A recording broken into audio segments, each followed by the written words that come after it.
आप लोगों ने जो सवालात भेजे हैं अपने तज्जियाकारों के सामने रखते हैं। भट्टी साहब, आपसे सवाल हो रहा है अलीमा खान ने जो बयान दिया है उसके ऊपर, कह रही हैं कुछ लो और कुछ दो की बुनियाद पर बात करने के लिए तैयार हैं खान साहब। इस बयान का मकसद क्या है?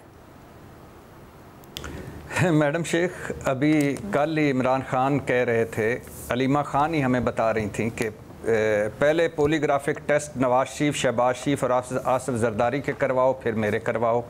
मुल्क गिर तहरीक चलाने जा रहा हूँ, सब पर नज़र रखी हुई है। इलेक्टेबल्स और विकेट की दोनों तरफ खेलने वालों की पार्टी में कोई जगह नहीं, कोई डील नहीं, कोई ढील नहीं। और कुछ व्लॉगर्स और कुछ लोग पार्टी का हौसला तोड़ने के लिए गलत अफवाहें फैला रहे हैं कि डील हो रही है, ढील हो रही है या मुज़ाकरात हो रहे हैं। ये कल इमरान खान साहब कह रहे थे और अलीमा खान बता रही थी। आज अलीमा खान साहबा कह रही हैं, और कल अलीमा खान साहबा ने 2 मरतबा ये भी कहा कि कौन से मुज़ाकरात, किसके मुज़ाकरात। ये बैरिस्टर गौर ने से किसने कहा था कि 5 तारीख को इमरान खान रिहा हो रहे हैं, और किसने बताया था? ज़रा खुलकर बताएं, सामने आए। और आज अलीमा खान साहबा कह रही हैं कि हम बातचीत के लिए तैयार हैं, हमारे साथ बैठ जाएं, चुप चुप कर बात नहीं होगी, सामने आकर बात करें। मुझे तो मैडम शेख वो अजीब व गरीब लग रहा है ये कहना, पार्टी इनकी मुश्किल में है, इसमें कोई शक नहीं कि, लेकिन जब अलीमा खान साहबा बाहर आती हैं तो वो कुछ और बताती हैं, बैरिस्टर गौर आते हैं तो वो कुछ और बताते हैं, अली अमीन गंडापुर साहब आते हैं वो कुछ और बताते हैं, सलमान अकरम राजा साहब आते हैं कुछ और बताते हैं, और फिर इमरान खान साहब 2-4 दिनों के बाद जब उनका कुछ कोई और साफ़ी मिलता है या उनके एक्स से या उनके ट्विटर से अकाउंट से, ये सारा कुछ कहते हैं ये सब गलत है। तो मुझे तो ये समझ नहीं आ रही कि ये किसको कह रही हैं अलीमा खान साहबा, उनका क्या मकसद है, क्या मतलब है। मजाक बनाया हुआ है इन सारों ने बाहर अडयाला जेल के बाहर, अजीब व गरीब, एक दूसरे के खिलाफ स्कोर सेटल कर रहे हैं और कोई काम की बात नहीं। ठीक है सर, बहनें भी नहीं मुखलिस आपको लग रहा है? नहीं होंगी, मैं ये नहीं कह रहा कि कोई सिंसियर नहीं होगा, या गंडापुर साहब, सलमान अकरम राजा या कोई सिंसियर नहीं होगा, लेकिन मुझे ऐसा लग रहा है कि ये आपस में सारे स्कोर सेटल करते हैं, एक दूसरे के बहुत खिलाफ है। अच्छा। एक दूसरे को नीचा दिखाने के लिए पूछने का मेरा मतलब आपसे ये था कि चलें बाकी जो सारे इधर उधर हैं उनके बारे में तो हम ये कह देते ना कि उनके अपने मफाद होंगे, कुछ होंगे। तो अलीमा खान साहिबा बहनों के बारे में तो हम ये कहेंगे ना कि चलो उनको अपने भाई के लिए दुख है, तकलीफ है, इसलिए वो आके बात कर रही हैं, तो वो बात सच्ची होगी, या ऐसा नहीं है? हमें भी ऐसे ही लगता था। अब ये हुआ ये है कि ये पार्टी के सुना जा रहा है कि पार्टी की जो सियासी कमेटी थी उसमें बात हुई कि बातचीत के लिए हम आगे बढ़ रहे हैं, बातचीत हो रही है या बातचीत होने वाली है। तो अलीमा खान साहबा ने अडयाला जेल के बाहर उस पर एक अटैक मारा है, खुदकुश हमला किया, और उन्होंने कहा कि कौन सी बातचीत, कौन खुलकर सामने आए, हम बातचीत के लिए तैयार हैं। अब ये उन्होंने उस सियासी कमेटी को नीचा दिखाने के लिए या गलत साबित करने के लिए या मैं हूं जिससे बात करने के लिए एक दूसरा दरवाज़ा खोल दिया। तो ये इस तरह के बयान आते हैं, बाकी कुछ भी नहीं है। कोई अभी तक ना बातचीत हो रही है, ना मुज़ाकरात हो रहे हैं, ना कोई अलीमा साहिबा के अपने पॉलिटिकल एम्बिशंस हैं जिसकी वजह से हो रहा है, हो क्यों रहा है? मैं तो ये जानना चाह रही हूँ, या नहीं कहना चाहेंगे कुछ? जी मैडम शेख, ये पहले भी आपको बता चुका हूँ कि ये एक है बुशरा बीबी ग्रुप, ठीक है, एक है अलीमा खान साहबा ग्रुप, और ये सारी जो जब तक इमरान खान साहब अंदर हैं, जाहिर है वो मजबूर हैं, ये सारे उन 2 ग्रुपों की लड़ाई है। तो फिर तो सर कह देना आप खुल के, जो मैंने आपसे पहले पूछा था कि मुखलिस नहीं है फिर? नहीं मैडम शेख, अपने पॉलिटिकल एम्बिशंस हैं। नहीं, ये है दूसरा बात आपकी ठीक है कि एक दूसरे के खिलाफ दुश्मनी हो सकती है, लेकिन इमरान खान से कोई मुखलिस नहीं है या है, ये मैं कैसे कह सकता हूं? चलें ठीक है, थैंक यू भट्टी साहब। आगे बढ़ते हैं, साफ़ी साहब से सवाल करते हैं। साफ़ी साहब, आपसे पूछा जा रहा है कि वज़ीर आज़म शहबाज शरीफ के दौरा ईरान में तिजारत, सरमायाकारी, फ़लस्तीन पर यकजहती का इजहार किया गया है, ईरान के जौहरी प्रोग्राम की हिमायत की गई है, OIC में किरदार, इसराइली मज़ालिम के खिलाफ मौक़िफ़ पर इत्तफ़ाक़ हुआ है। क्या ये दौरा पाक ईरान ताल्लुकात में नए बाब का आगाज़ बन सकता है? देखिए, ईरान और पाकिस्तान के ताल्लुकात बड़े अजीब रहे हैं। एक लव एंड हेट रिलेशन रहा है माजी में।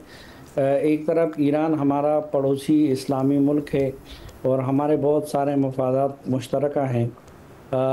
इज़राइल के बारे में दोनों का स्टांस एक ही है, और दूसरी तरफ बाज़ चीज़ों में हम एक दूसरे के ख़िलाफ़ भी रहे, क्योंकि हम माजी में अमरीकी कैम्प में रहे और ख़ुद ईरान जो था वो इंडिया के ज़्यादा करीब रहा, वो रूस के ज़्यादा करीब रहा। बिल्कुल सही।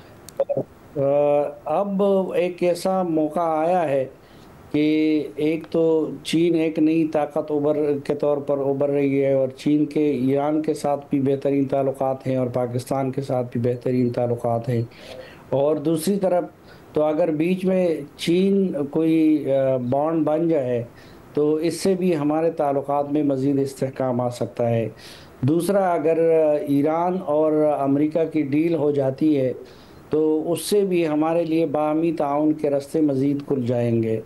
और ये गुज़िश्ता जो 4 रोज़ा जंग था तो उसमें जिन ममालिक ने सुलह की कोशिश की उसमें ईरान भी सरफहरिस्त था। ईरानी वज़ीर। लेकिन सर, ये जो पाकिस्तान ने हिमायत का ऐलान किया है ईरान के जौहरी प्रोग्राम की, इसको आप कैसे देखते हैं? नहीं, ईरान के पुरअमन जौहरी प्रोग्राम का तो पाकिस्तान हिमायत करता रहता है। पाकिस्तान तो कहता है पुरअमन जौहरी प्रोग्राम उनका हक है। अच्छा, क्योंकि माजी में ज़रा मिक्स्ड हमारे रिएक्शंस रहे हैं ना। इस मामले पे इतने ज़्यादा मिक्स नहीं रहे हैं। ठीक है। और इसमें पाकिस्तान का यही है कि जो पुरअमन हल निकले अमेरिका के साथ इस कज़िये का, ये पाकिस्तान का एक दीरीना मौक़िफ़ रहा है। ठीक है। और दूसरा, पाकिस्तान का ये भी रहा है कि पुरअमन एटमी प्रोग्राम ईरान का हक है। ठीक है। महमल, कल खैबर पख्तूनख्वा में पीपल्स पार्टी ने करप्शन के खिलाफ एहतजाज किया। उसके ऊपर खैबर पख्तूनख्वा की हुकूमत, ऑब्वियसली जो PTI की हुकूमत है, उसने क्रैकडाउन किया। इस पर बिलावल ने बड़ा शदीद रद्द अमल दिया है और आड़े हाथों लिया है खैबर पख्तूनख्वा की हुकूमत को। सवाल ये हो रहा है कि ख़ुद PTI एहतजाज करती है और एहतजाज की सियासत पर यकीन भी रखती है, लेकिन जब मुखालिफिन एहतजाज कर रहे हैं तो उन पर सख्ती क्यों? मीना, देखिए, ये PTI के जो डबल स्टैंडर्ड्स हैं ये उस चीज़ को दिखाती है। और ये तो पहली बार तो ऐसा हुआ नहीं कि पीसफुल प्रोटेस्टर्स के ऊपर खैबर पख्तूनख्वा की PTI की गवर्नमेंट ने जो है क्रैकडाउन किया है।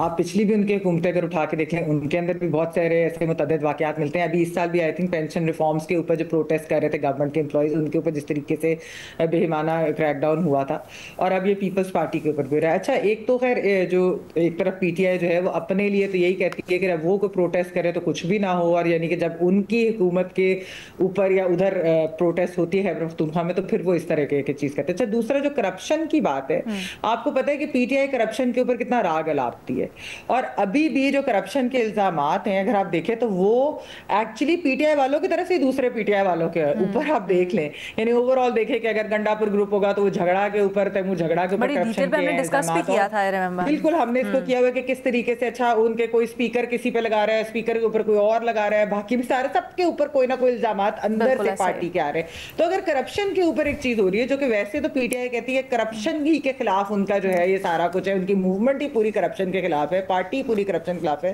तो फिर करप्शन के एहतजाज के ऊपर इस तरीके की चीज वैसे तो किसी भी प्रोटेस्ट पे नहीं होना चाहिए, लेकिन ये आपको उनके डबल स्टैंडर्ड दिखाती है। वो बेशक करप्शन हो, बेशक पीसफुल प्रोटेस्ट हो, राइट टू प्रोटेस्ट। बहुत शुक्रिया महमल। अगला रीमा के लिए। रीमा, जो मखसूस नशिस्तों से मुतल्लिक नज़रसानी दरख्वास्तों पर समाअत हो रही है, बड़ी दिलचस्प उसमें बात हो रही है कि जी आईनी बेंच के सामने ये पहला नज़रसानी केस लगा है जिसकी बराह रास्त समाअत भी हो रही है। आपको इसमें सबसे इंटरेस्टिंग क्या लगा? जी शुक्रिया लीना। 3 चीज़ें। पहली तो ये कि मेरा ख्याल है कहीं ना कहीं हम सब ने एक्सेप्ट कर लिया है कि इन प्रोसीडिंग्स का नतीजा क्या होगा, क्योंकि आपको याद होगा जब ये एक्चुअल मामला सुप्रीम कोर्ट में चल रहा था, हम हर रोज़ डिस्कस करते थे, मुख्तलिफ पहलुओं पे गौर करते थे, किस तरफ कंक्लूजन जा रहा है उस पर बात करते थे। अब हमें पता है कि रिव्यू जो है वो एक्सेप्ट हो जाएगा, शायद 19-20 का कोई फ़र्क हो जजेस के दरमियान। वो जो एक एक्साइटमेंट, एक एंटिसिपेशन होती थी कि पता नहीं सुप्रीम कोर्ट क्या फैसला करेगी, वो 26th अमेंडमेंट के बाद अनफॉर्चुनेटली परसेप्शन में पब्लिक की ख़त्म हो गया है, क्योंकि परसेप्शन यही है कि आईनी बेंच जो है वो हुकूमत या रियासत उनके जो हक में वो फैसला करेगा और PTI के हक में फैसला नहीं आएगा। तो ये एक अनफॉर्चुनेट चीज़ है जो नज़र आ रही है प्रोसीडिंग्स में भी मुझे और उसकी कवरेज में।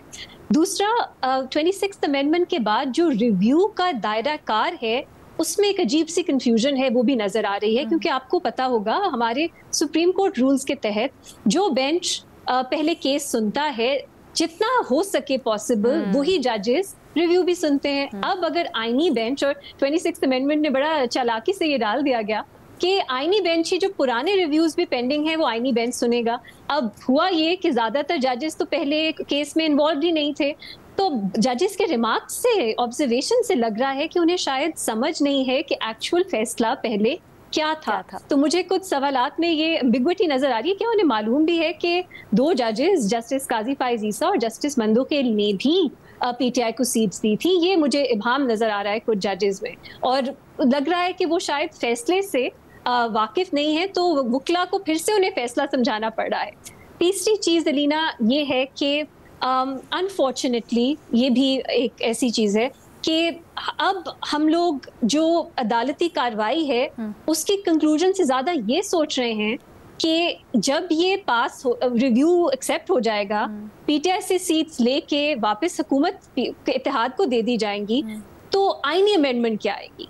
तो अब दलाइल, लॉ, ये सब चीजें सेकेंडरी हो गई हैं, और जो पॉलिटिकल आउटकम जो रियासत अचीव करना चाह रही है उस पे बात ज्यादा हो रही है। तो अनफॉर्चुनेटली लॉ पे कोई क्या बात करे जब ओवरऑल कॉन्टेक्स्ट ही ऐसा है कि हम सियासत जो है वो ज्यादा अहम है कि अब क्या आईनी तरमीम लाई जाएगी जब ये सीट्स वापस हुकूमत को मिल जाएंगी।